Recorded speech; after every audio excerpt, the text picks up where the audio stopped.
Cauliflower in itself is pretty boring, but if you know how, you can turn this vegetable in a super creamy side dish that is super low in calories and still full of flavor and tastes absolutely amazing.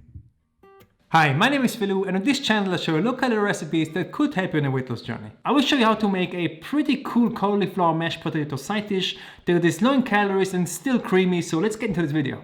First off, I will take 2 cloves of garlic and crack them up. And this way the skin will be removed very easily from the cloves. Then I will remove the roots and roughly chop them up.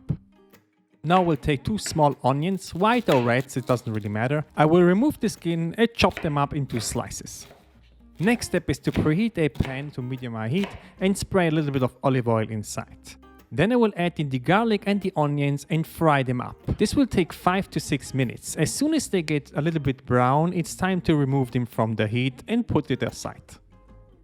Now it's time to prepare the cauliflower. Take a knife, cut it carefully and remove the root from the flower. If it's a fresh cauliflower, you can remove all sprouts with your hands from the root. If this doesn't work, just take a knife and cut them all off. As soon as you are done, fill up a big pot of water and put it on the stove at medium-high heat. The next step is optional, but if you want, you can take 200 grams of potatoes, peel them and add them into the water 10 minutes before you add in the cauliflower. As soon as the water starts boiling, I will add 1 tablespoon of water and then carefully add in all the sprouts from the cauliflower. Close the lid and let them cook for 10 to 15 minutes until they are ready. This is how you can check if they are done.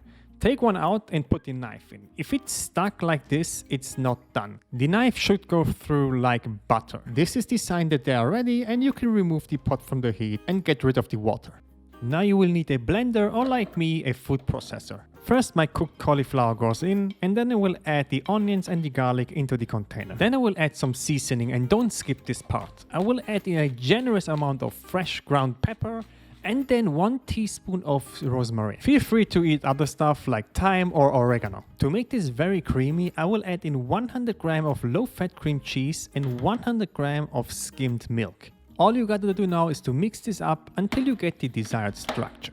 After 1 minute in the food processor, it will become a super smooth and creamy consistency like this. And I can tell you one thing, this tastes absolutely phenomenal. Please try this out, it's great. So the entire recipe comes in with 281 calories, 46 grams of carbs, 5 grams of fat and 17 grams of protein. So guys, I hope you enjoyed this video. Click the like button, subscribe to my channel and see you in the next one.